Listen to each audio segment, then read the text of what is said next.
Hello and welcome to the channel. Today we're talking life insurance, specifically Index Universal Life, also referred to as the IUL. And I want to start off by giving you a basic foundation of life insurance because whether you're experienced or this is your first time learning about life insurance, I want you to be able to follow along with this video with no problem. So when it comes to life insurance, it's pretty much broken in two different categories. You have term life insurance and you have permanent life insurance. Term life insurance is pure insurance, meaning it has no cash value at all, only a death benefit. And typically these policies last anywhere from 10 to 20 years. And when that specific time frame is over, your policy ends. And because of that, term life insurance is extremely affordable. So it's pretty straightforward. Now, unlike term insurance, permanent insurance is designed to last you for the rest of your life. And that's considered to be until age 100 or age 120, depending on the policy. And that's why they call it permanent, because term is temporary and permanent will last you till the day you die, just as long as you pay your premiums. Another thing that permanent life insurance has is cash value. And I'll be taking a deeper dive into exactly how the cash value works based on this specific policy. Now, when it comes to permanent insurance, there are several types you can choose from, but again, for this specific video, we're going to focus on Index Universal Life, or IUL.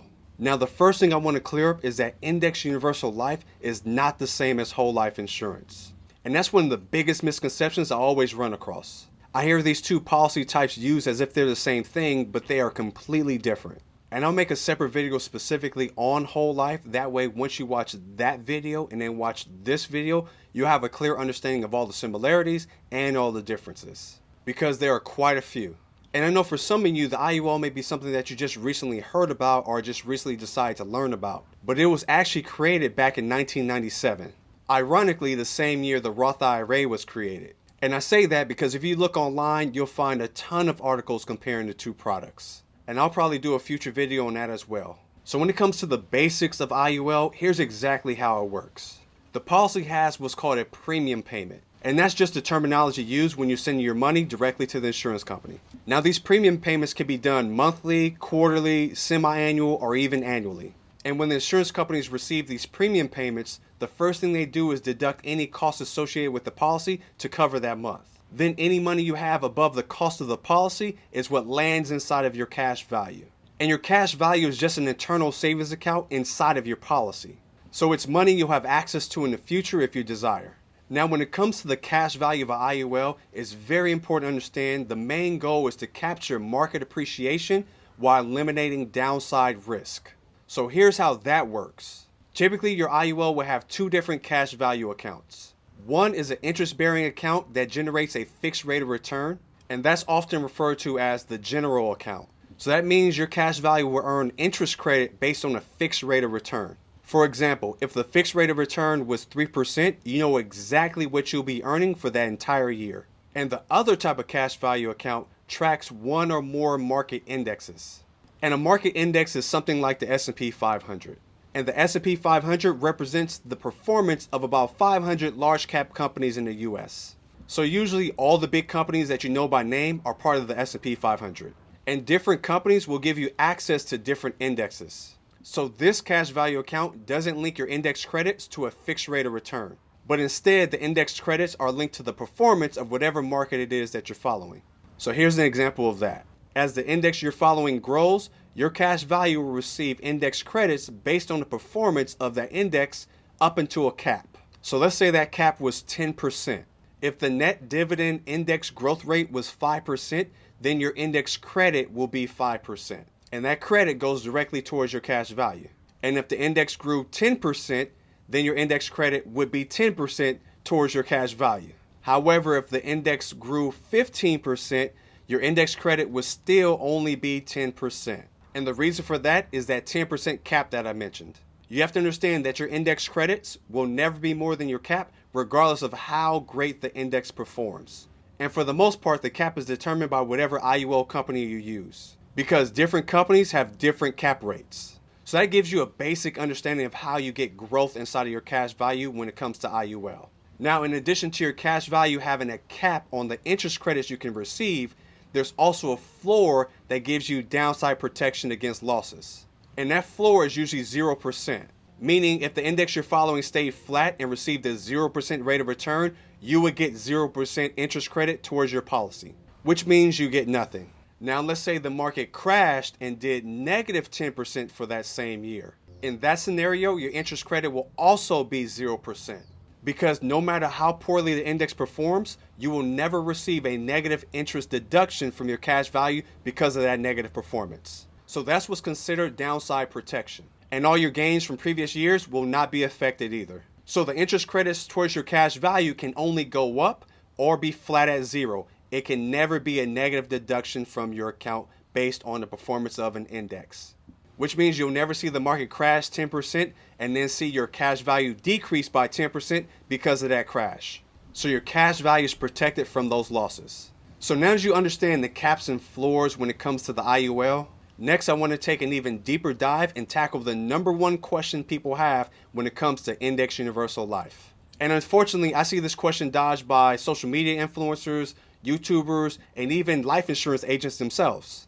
And mainly because to answer this question, you really have to understand how the IUL works. Because this part you can't fake. And that question is, how in the world is it possible to capture market appreciation while at the same time eliminating downside risk?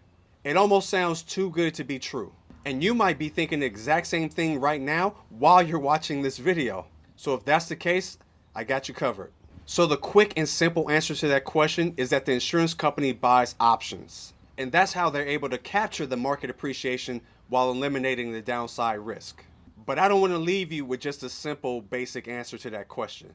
I want you to walk away from this video really understanding what's going on when it comes to the cash value. So let's first start by learning what options are and how they work. So options are contracts giving the owner the right to buy or sell an underlying asset at a fixed price on or before a specific future date. So an option allows you to buy something in the future if you choose to. So here's a really good analogy for understanding options. Let's say you want to buy a house for $300,000, but the market seems a little shaky, it's a little unstable, so you're not really sure what direction the housing market is going to go in. I mean, the last thing you want to do is buy a house and then have the housing market crash on you. But at the same time, you don't want to miss out on the opportunity to buy, and then you see the house that should have been yours start to appreciate and increase in value. So you're pretty much torn between the two ideas. But what if there was a way for you to look into the future and base your decision on what you know is going to happen for sure? Well, options don't really do that, but they get really close to that.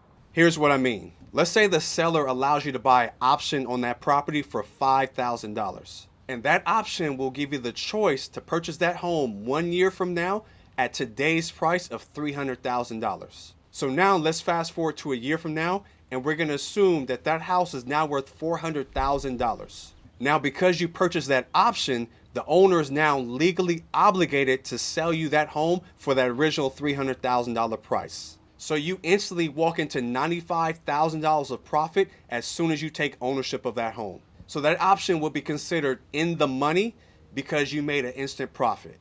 But now let's say over that same year's time, the house decreased to $200,000. With that option, you also have the choice to not purchase that home for $300,000, knowing it's only worth $200,000. So in that scenario, the owner still keeps the $500,000 you paid for the option, but you get to walk away with no other obligations.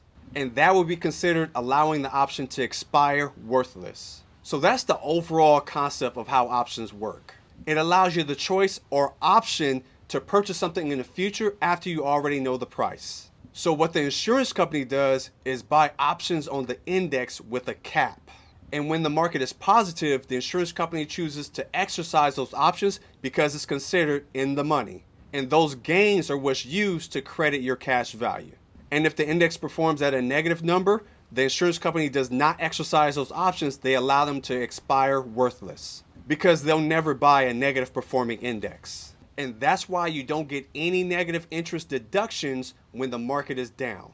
So now, what about the money actually used to purchase the options? From the example, it seemed like that money would be lost, right? Which technically is true, but let me show you how it's done so you can see how it doesn't affect your cash value. Let's say you have a cash value of $10,000. That $10,000 is put inside the life insurance general account. And for this example, we're going to assume that general account is earning a fixed rate of return of 3%. So based on the math, that $10,000 is going to earn $300 of interest. Now remember, inside the IUL, there are two different cash value accounts. There's a fixed account and there's also an index account. So let's say for whatever reason you want your money allocated towards the fixed account only. In that scenario, you'll be credited $300, which will bring your cash value account balance to $10,300 at the end of that 12-month period. So that's how you get guaranteed growth if that's something that you're looking for. Now, let's say you want to choose the index option. Instead of the insurance company giving you the $300, they'll use that $300 as a budget to go buy options on the market index with the cap. And if that index performs well, those options become in the money. And again, that just means profits were made. And those profits are what allows you to earn those interest credits to your cash value up until the cap. And on the flip side, if the market index crashes or performs negative, the insurance companies just allow those options to expire worthless. But your original $10,000 is not affected because it literally was never touched. Only the interest earned was used as leverage to buy the options. And that's how you're able to capture market appreciation while eliminating downside risk. And having the flexibility of both fixed accounts and index accounts can be very useful, especially when it comes to your goals or market conditions at the time.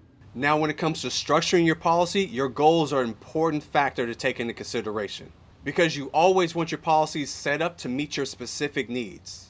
And one way you can structure an IUL is more for a death benefit focus. And this will be for someone that likes the way the IUL performs, they like the way the index is credited, but at the same time, they want a permanent death benefit, which means term life insurance wouldn't fit their overall goal. So the idea would be to get the highest death benefit possible while at the same time keeping the policy affordable. And what's considered affordable will vary from person to person. Now, when you get an IUL, your agent will give you what's called a policy illustration. This illustration will give you future projections on your cash value and your death benefit. So here are a few areas I want you to look at. I want you to look at the guarantee column because that'll show you the worst case scenario. And an example of a worst case scenario would be if the market were to crash every single year for the next 100 years straight. And I'm not sure the statistical odds of something like that realistically happening, but I'm pretty sure it's extremely small. But I want you to look at it anyway. Next, I want you to look at the fixed rate of return so you can see what that projection looks like. And lastly, look at a very conservative index example. And the reason I say this is because I believe transparency is very important in anything you do financially. And I also love the idea of under-promising and over-delivering. Because I'm sure you won't be upset if the index credits are a lot higher than you planned them to be. Now, another way your policy can be structured is more for a cash value focus. And this is definitely the more popular of the two options. And it's the complete opposite of the first example. You're not looking for a high death benefit, you're actually looking for the lowest death benefit possible according to the IRS guidelines.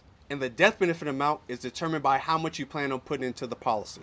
And the reason you want a lower death benefit is because that lowers the overall cost of the policy, which means when you put money in, less money is paying for the death benefit and more money is going towards the cash value. Because remember, all the money you put in above the cost of the policy is what lands inside of your cash value. So when you hear people use the term properly structured, this is what they're referring to. And that's a low death benefit with a high cash value focus. So I always recommend that you use a good and ethical agent to help you design these policies to meet your specific needs. Now next, I want to go over how you actually access the money in your cash value. So when it comes down to it, there's two options you can use. The first is the withdrawal.